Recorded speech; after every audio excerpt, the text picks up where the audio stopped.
Hello, hello, hello. This is Love with Michelle Vann. We talk about health, wealth, and spirituality. And today we are here with LaKisha What's up? What's up? It's always a great time with you. Of course, we're gonna have fun. We're gonna mix it up, mash it up, probably, stir up a few feathers, It's all good. It's all good. Exactly. All right, so LaKisha, tell them who you are and what you do in the world. I'm LaKisha Mosley. I am what I call myself a mental health disruptor because I just come in and just dispel all these stigmas and all these little things y'all been telling yourselves about mental health and what it's not. I will say in a nutshell, one of my main goals and my purpose is that I help women entrepreneurs learn how to prioritize their mental health and not lose their sanity in the process. Like we out here running businesses, we out here being mamas, wives, all of these things, but we don't know how to prioritize our mental health. I want to show us how we can do that and be sane at the same time. That part. That part. We don't have to lose none of our hair, None. none of the stuff in Right. order to be able to do all the pieces. Exactly. Now tell me why. You said you are a disruptor, but I don't believe that you were born a disruptor. How did you get to this place of being a disruptor? I would say just getting tired of the status quo. For me, being diagnosed with a mental health condition, which is high functioning depression, it was like, okay, what is this now? And then I started reading stuff, and it was nothing out there from people that look like me. Number one. Mm-hmm. There were no safe spaces for me to share that although I am a Black woman, although I am a woman, I am an entrepreneur, there was no spaces for me to be able to share, like, I'm not okay. I run a business, but I'm not okay. I'm in corporate America, Yeah. okay. So I just created my own. And in that, it was a little shakeup because people like, what? How you run a business and you something wrong with you? Or how you work in corporate America and you telling people you got a mental health, condition. I'm like, I live with something. That's not who I am. So therefore, I could come in and shake things up and show you that although I look normal on the inside, baby, the talk inside the head sometimes is just a bit wild. But I think what you just said is important. I may look okay, but I may not be okay. Right. And let's talk about that, because I think that when we look at corporate America, when we look at social media, when we look at all of the things that are encompassed around us, a lot of times we are taught to fake the funk. We are taught to make it look good. We are taught to, to put on the makeup, to put on the clothes, to do all of these things in order to look okay, Right. even though I may not be okay. Right. Yes. It's crazy because for Black women, we feel the need to put on this cape. We cannot show anybody that we are not okay. Then who would we be? We wrap our identities and all of these different things about the roles that we play in people's lives instead of like truly who I am. Like today, I'm not feeling it. Tomorrow, I may be okay. Right. I may look a mess. Like, don't match my mood with how I look because, honey, I will confuse you. I'm smiling, but baby, if you can hear what's going on in my head. Like if you only knew, and I think for us, it's different to where we've been taught to show up, regardless of the fact when we haven't been taught to be like, girlfriend, if it ain't the day, it ain't the day, and it's okay. If it Yeah. ain't the day, nothing's gonna burn down. It's not gonna die. If so, it was meant. Right. It's just it's these things that we feel like we are in control of that we actually are not. Yeah. Yeah. I think that's true. I think that a lot often we believe that we are way more in control of things than what we really are. And all of our antics are really just to try to prove to ourselves that we're in control, yet we're not. Yes, it takes me back to business school days when I was getting my bachelor's and there was this book, and why I can't remember the name of the book, Dr. Vann, I don't know. But one of the chapters was about managing by remote control. And I think for me, it finally clicked in 2022, being diagnosed with high functioning of we really don't have control of anything but ourselves.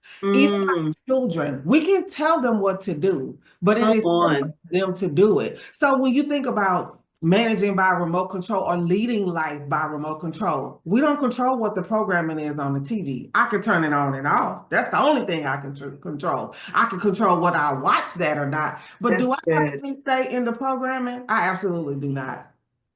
Yes, that is absolutely good. We do not have control of the programming, but we can turn it on and we can turn it off. We can decide whether we are going to take that in or Mhm. whether we're going to reject it, but we don't have control of the programming. Oh my God. We are started off good here. You Oh, know, y'all we better comes in stay hot around. over Y'all better here. stay around for all the goodness. This is Live with Michelle Vann. We are talking to LaKisha Mosley, and we will be right back.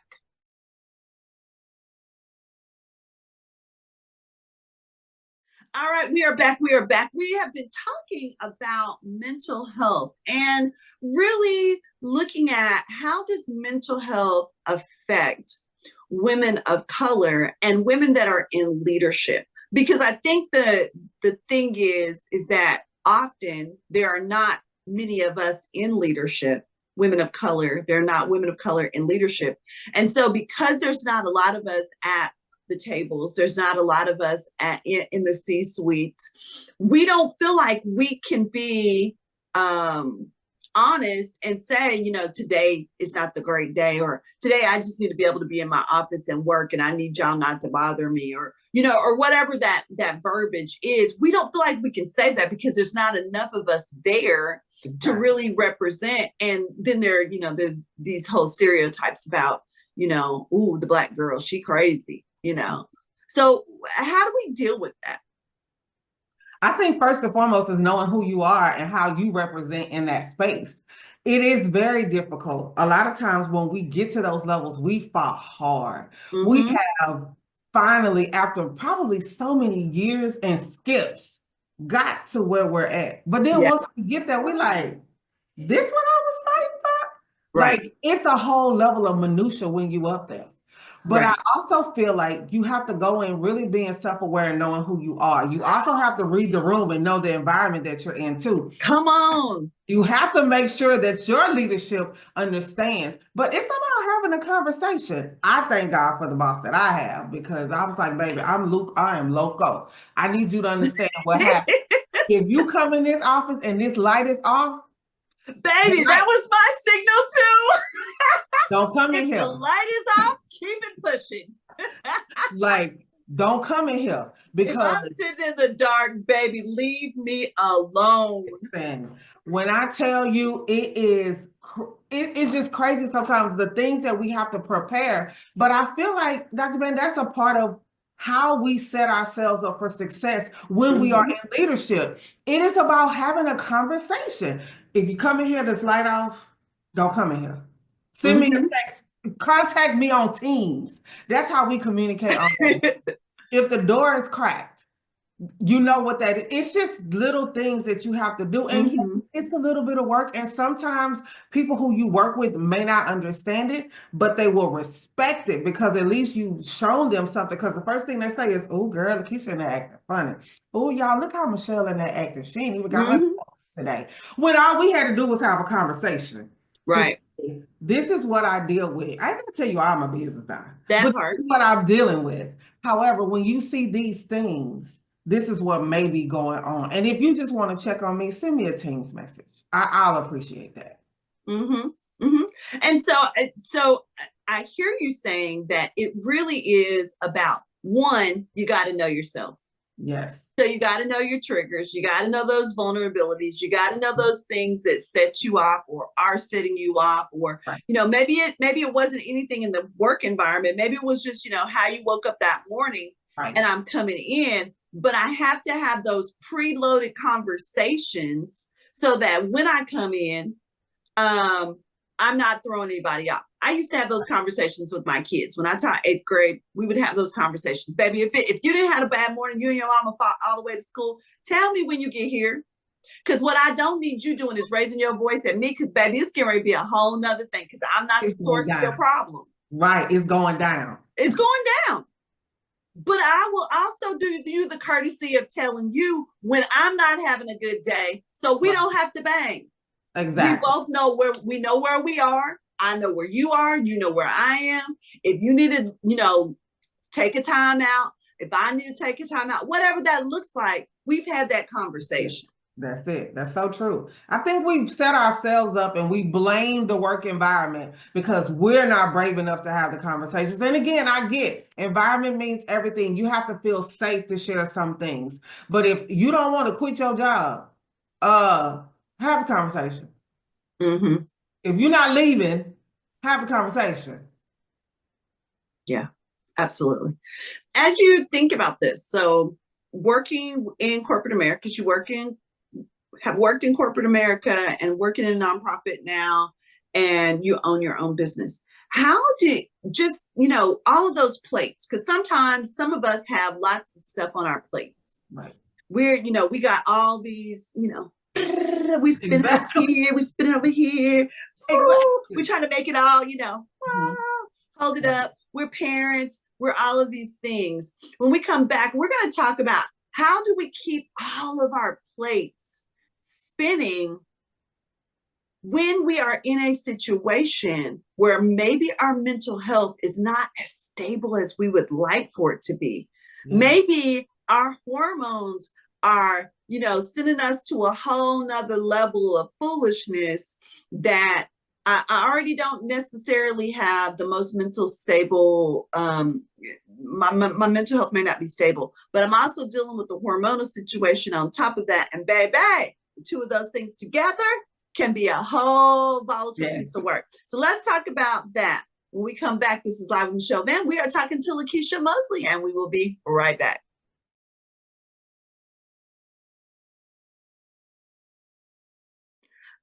All right. So we were talking about in our last segment, we kind of ended by talking about how do we deal with all these things? We got plates spinning around, and we've got all of these underlying things that are happening. What do you recommend to women of how to deal with that? Because you've worked in nonprofit, you've worked in corporate America, you own your own business. What are we doing? So first and foremost, please stop saying that you are balancing things because you are not. Balance just does not exist. Now that's debatable, and I hear I all the totally time. agree. I hear all the time. Well, it is a balance. Well, balance is equal. So if Right. I'm over here at the nonprofit, the business ain't being handled. So where's the equality there? Something Yes, ain't happening. I So agree. realize that I love the example you gave. Realize that you are in orbit, my sister, because that's Yeah. what you are in. These things are spinning around as life is going on. We had a conversation because I kept saying to you, "Oh my gosh, my mental health is just not getting better." You was like, "Hold up, homegirl. Wait, I think you need to get your hormones checked." That was Right. the best advice ever. And then when I went and got them checked, that man say, "I'm surprised that you are even functioning at the level that you are functioning at. Mm-hmm. Your hormones are so out of balance. I don't even know where to start." And I was like, "Wait, what? What do you mean? You got too much estrogen and not enough testosterone, and then it's this, and then." I said, "Oh, okay, on top of the therapy." So now you have underlying factors that affect how you move in this space. So at the nonprofit, I got to be so nice and I got to be so just, I have to put on the smile even when I want to just say, "Didn't you just read the email I gave you? I just told you how to set that up. I don't understand. You are the VP of a corporation and you can't read. Whereas in my business, I could get a little raw. Need to because the clientele understands me. So it's really about number one, realizing that you are in orbit and that you have to pick your poison at that time. Now, if I'm at work, I have to make sure things are still good on the business side. That's where Right. delegation comes in. That's what we have to look at trying Oh, to that's good. scale. We gotta delegate. Dr. Vann, it was so bad for me. I was like, nah, can't nobody do nothing for me. And then having a conversation with somebody else in the Elite Eight, and they was like, girl, you gonna drive yourself even crazier than you say you already are. If you don't start delegating some stuff, and the first thing I did was delegate my laundry. Y'all Woo! be like, what? Laundry? Yes. That was the first Baby, thing because I I can't delegated. stand it. Can't stand the laundry. It was the first thing I delegated. I found a service. Actually, my boss recommended this service. I was like, you get your lunch? She said, absolutely. Let me send you this code. And after that, I'm sold. Every week, somebody is picking up my laundry. I don't care how you fold it, because it's probably going to stay in the little bag till the next time anyway. But that was the first thing I delegated. And then I was reading Rachel Rogers' book about we all should be millionaires. And the first thing she says is you need to start building your team. Find you somebody that can work for you 5 hours a week, $20 an hour. Don't pay them less than $20 an hour, and Yeah. you start there. And I was like, I think I can do that. I think I can do that. So while I'm at work, this plate is still orbiting. Right. And that executive assistant I have is working now. She's only working 5 to 10 hours a week, but things are still. But that's 5 to 10 hours a week you don't have to do. On stuff I don't even want to be bothered with in the first place. Now, I didn't give her stuff that I need to be put in my hands in. I think that's where we sometimes fail too as leaders when we start to build teams. You want to give people the stuff you have to do. Look at the event that we're planning. I can't give her all aspects of that event, but the administrative stuff I can. Right. It's me to go and have conversations. Can you answer these emails? Yes. Can you send? Can you do that? Mm-hmm. It's like we don't want to let things go, but then we're like, oh my gosh, I got so much on my plate. Yeah, my plate goes back to that control thing. We're trying to control stuff that we just don't have control over. Yes, my plate is still full, but guess what? It's palatable. Yeah, that is I'm good. Still eating rest. It's full, but I can't. I'm eating a little bit at a time. How do you eat the elephant? A little bit at a time. Exactly. So it's a matter of making sure that one, I know what I want. Right. Because that's sometimes the problem too. Is we get it, we jump into situations, we jump into projects, and we don't even really know what we're doing. So we can't delegate it to somebody else because we don't know what we're doing. Exactly. We all over the place. Exactly. Exactly. And people want to help us. And sometimes we don't. And I've been guilty of it. People say, oh, how can I help you? Girl, I don't know. Right. Because I don't even know what I'm doing next. I don't know how to. I can't tell you what to do, girl, because I don't know what I'm doing. I'm building a plane while I'm flying it. That's it. That's it. Often that's how we are. We're building the plane as we are flying it, and we don't know what to do, and we don't know how to give people pieces of it because we don't know what we're doing. We have no idea what we're doing. And that's why I think too, having a tribe of women. I can't talk about y'all enough. I was on the interview last night talking about y'all. Like how y'all was like, go on over there and sit down while we figure this out. Because this event going down regardless. I need you to sit down somewhere because you tripping right now. Like you need people who gonna just shake the table. You need people like that, but you also need a group of people who can say to you, I see this. This is how I think you should move. And you trust that. You trust what it is. We don't have people close enough to us, or we don't want people close enough to us to tell us when we out of order. Ooh, okay. We about to stop with that. Whew, my God. Right there. This is Live Michelle Vann talking to LaKisha Mosley. Ooh, we pulling snatching edges. Yeah. And we'll be right back.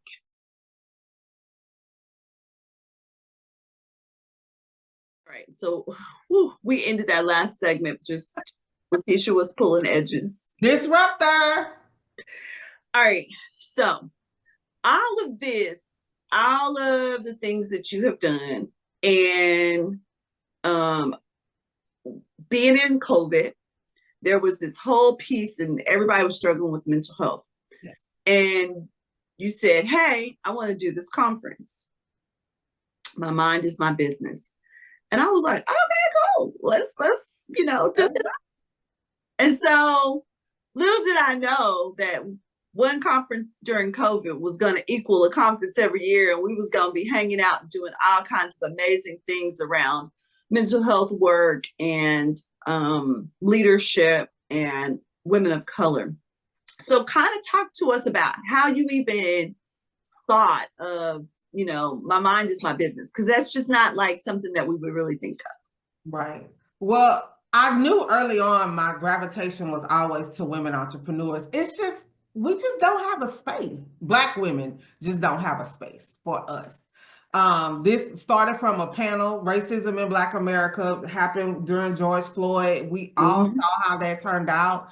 And that panel like really resonated with people. And they was like, oh, we need to keep these conversations going. It just resonated. And so I sat down with the admin I had at that time, and I was like, what can we name this? Like, it has to be relative to business, but we got to talk about the mental state. And so we just played back and forth with words, and it was like, my mind is my business. I'm like, because it is. Right. Really is. If you want to run a business, your mind has to be stable.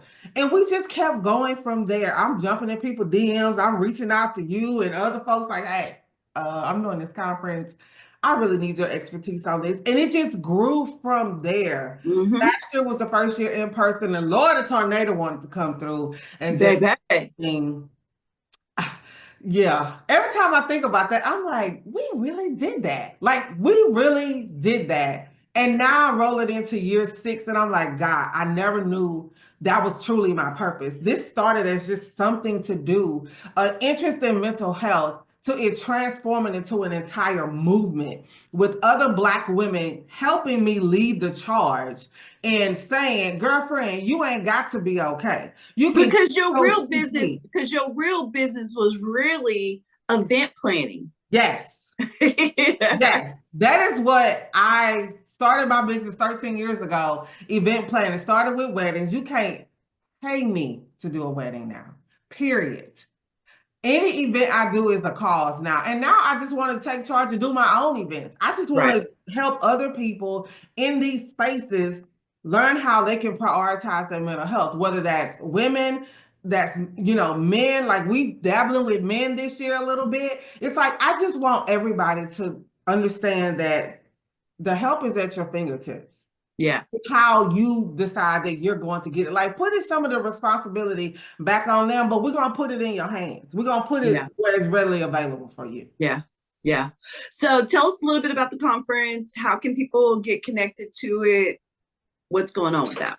So year 6, back in Houston, May 16th and 17th. This year's theme is to be real. So every year I go into conversation with God, and we get to talking about what it is that we really want to do. And he was like, I brought you out of isolation, so now we're going to talk about authenticity. And I was like, why? why we got to go there? To the point where I was sharing last night, he said, I was like trying to find this keynote, like use keynote. Everybody, he was like, I want you to keynote, and I want you to talk about the power of showing up. And I want you to tell your story. And I was like, okay, God. Like, the obedience piece is obedience, girl.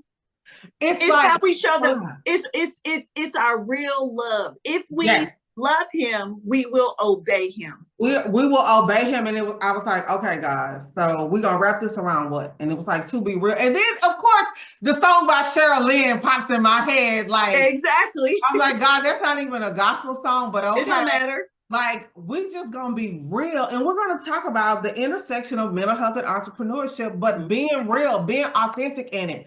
I'm so excited about Dr. Vann and the gentleman coming to talk about what it's like for manhood and faith and mental health. And girlfriends, let me tell y'all, it ain't all about y'all. I really want us to understand how we need to show up and support our men. This ain't no basket sessions for them. This is them telling us how they need to be supported. Because we right, Dr. Vann. We don't be right. When it comes to them. So we just want everybody to come out and get this good stuff. Now, we doing something different. Now, this is only for the ladies. On Friday night, we have a VIP mixer called PJs and Prosecco. Now, we are going to partake of some Prosecco, but if you don't, we'll have a mocktail there for you. But we just going to do some self-care.